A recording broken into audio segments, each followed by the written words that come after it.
Hi అందరికీ నమస్కారం. ఈరోజు చాలా ఇంట్రెస్టింగ్ అండ్ యూజ్ఫుల్ వీడియోని అప్లోడ్ చేస్తున్నాను. సో టాపిక్ వచ్చేసరికి మహిళా రైతులకు వ్యవసాయ పనిముట్లు అంటే తెలంగాణలో కాంగ్రెస్ గవర్నమెంటు మహిళా రైతులకు వ్యవసాయ పనిముట్లని అందజేస్తున్నారు. కాబట్టి ఆ వ్యవసాయ పనిముట్లు ఏమేం పనిముట్లు ఉన్నాయనేది పూర్తిగా సమాచారం ఇస్తాను మీకు. అదేవిధంగా సబ్సిడీ అనేది ఎంతవరకు వస్తుందనేది కూడా మీకు చెప్తాను. కాబట్టి ఈ వీడియో అనేది ఫస్ట్ నుంచి చివరి వరకు చూడండి. అలాగే లైక్ చేయండి, సబ్స్క్రైబ్ కూడా చేయండి. మీరు చేసే లైక్ సబ్స్క్రైబ్ వల్ల నాకు చిన్న ఇన్స్పిరేషన్స్ లభిస్తుంది. అలాగే అగ్రికల్చర్కి సంబంధించిన ఏమైనా మీకు వీడియో కావాలన్నా నాకు కామెంట్ రూపంలో తెలియజేస్తే అలాంటి వీడియో మీ కొరకు అప్లోడ్ చేస్తాను. తెలంగాణలో ఉన్న మహిళా రైతులకు వ్యవసాయ పనిముట్లు సబ్సిడీలో అందించాలనే ఉద్దేశంతోనే కాంగ్రెస్ ప్రభుత్వం ముందు అడుగు వేసింది. ఈ నెల ఆఖరిలోగా 10,812 యూనిట్లు అందజేసేందుకు ప్రభుత్వం ఆదేశాలు ఇచ్చింది. ఇందులో భాగంగా వ్యవసాయానికి సంబంధించిన వ్యవసాయ పనిముట్లు 14 రకాల వ్యవసాయ పనిముట్లు ఇచ్చేందుకు ₹24.90 కోట్ల నిధులు కూడా మంజూరు చేసింది. అదేవిధంగా వ్యవసాయ పనిముట్లు 14 రకాల వ్యవసాయ పనిముట్లు ఏంటి అంటే, ఒకటి ఫస్ట్ చేతి పంపులు, అంటే మనకు చేతితో స్ప్రే చేసే పంపులు ఉంటాయి కదా, ఆ పంపులు. అదేవిధంగా రెండవది పవర్ స్ప్రే. అదేవిధంగా మూడవది డ్రోన్లు, అంటే ఈ మహిళా రైతులకు డ్రోన్ కూడా అవైలబుల్ ఉంది.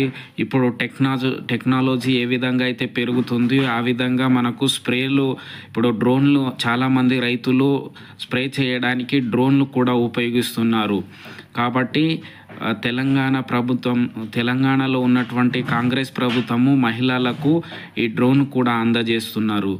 అదేవిధంగా నాలుగవది వచ్చేసరికి రోటివేటర్లు, ఐదవది విత్తనాలు మరియు ఎరువులు వేసే పరికరాలు, ఆరవది ట్రాక్టర్తో దమ్ము చేసే యంత్ర పరికరాలు, అదేవిధంగా ఏడవది పవర్ టిల్లర్, ఎనిమిదవది ఎద్దులతో బోదెలు చేసే పరికరాలు, అదేవిధంగా తొమ్మిదవది ట్రాక్టర్తో బోదెలను పోసే పరికరాలు, బోదెలు చేసే పరికరాలు, అలాగే పదవది పవర్ వీడర్, అదేవిధంగా 11వది బ్రష్ కట్టర్, 12వది ట్రాక్టర్.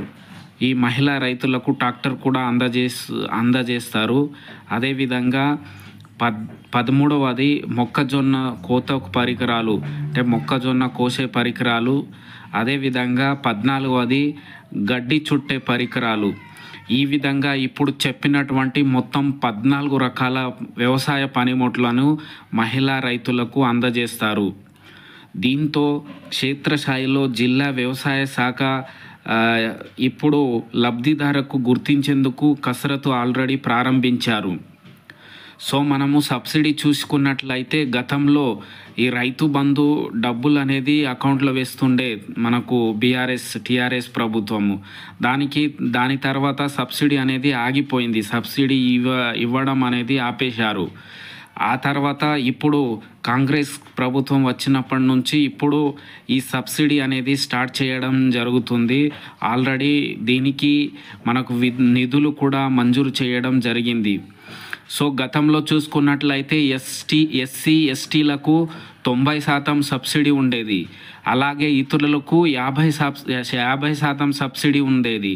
కానీ ఇప్పుడు కాంగ్రెస్ ప్రభుత్వం అనేది అందరికీ 50% సబ్సిడీ వర్తించేలాగా ఈ యాంత్రిక పరికరాలను అందజేసేందుకు ప్రభుత్వం చర్యలు చేపట్టింది.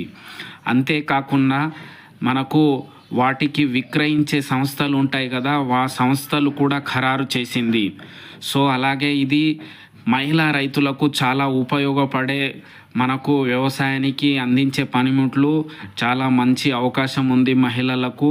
కాబట్టి మీరు కూడా మీ దగ్గర భూమి, మీ పేరు మీద పట్టా, పాస్బుక్ ఇట్లాంటి ఏమైనా ఉన్నట్లయితే మీరు కూడా వెంటనే అప్లై చేయండి. లేదంటే మనకు మండల అగ్రికల్చర్ ఆఫీసర్ల దగ్గర వెళ్ళి మీరు సంప్రదించుకున్నట్లయితే మీకు ఇంతకుముందు ఏ పనిముట్లు లేనట్లయితే మీ పేరుని నమోదం చేసి మీకు కూడా వర్తించేలాగా చర్యలు చేపడతారు. మీకు ఇంతకుముందు క్లియర్గా వివరించాను పనిముట్లు ఏమేమి ఉన్నాయనేది, ఎంత సబ్సిడీ వస్తుందనేది. కావున ఇది మంచి అవకాశం, మహిళా రైతులకు మంచి ఉపయోగపడే సమాచారం వీడియో ఇది. చూడండి చివరి వరకు. అలాగే ఇది మీరు కూడా మీ దగ్గర వ్యవసాయం భూమి కలిగి ఉండి అలాగే మీ పేరు మీద పట్టా పాస్బుక్ ఉన్నట్లయితే ఈ మహిళా రైతులు మీరు కూడా అప్లై చేయండి. లేదంటే డైరెక్ట్ పట్టా పాస్బుక్, ఆధార్ కార్డు ఇవన్నీ తీసుకువెళ్ళి మీ దగ్గర ఉన్నటువంటి మండల అగ్రికల్చర్ ఆఫీసర్ని సంప్రదించాలి. అలాగే వారు మీ పేరుని నమోదం చేసుకొని, మీకు ఇంతకుముందు ఏం పనిముట్లు లేనట్లయితే మీ పేరుని నమోదం చేసి మీకు కూడా అందించేలాగా చర్యలు చేపడతారు. కాబట్టి ఇవి మంచి అవకాశము. మీరు కూడా అప్లై చేసి మీరు కూడా ఈ వ్యవసాయ పనిముట్లు ఉపయోగించి మంచి వ్యవసాయం చేసుకొని అధిక దిగుబడి మీరు పొందవచ్చు. అలాగే టైం టు టైం మీరు వ్యవసాయంలో ఈ పనిముట్ల ద్వారా పనులు చేయొచ్చు.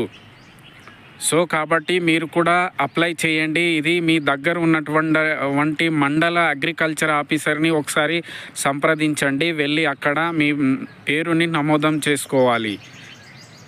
ధన్యవాదం.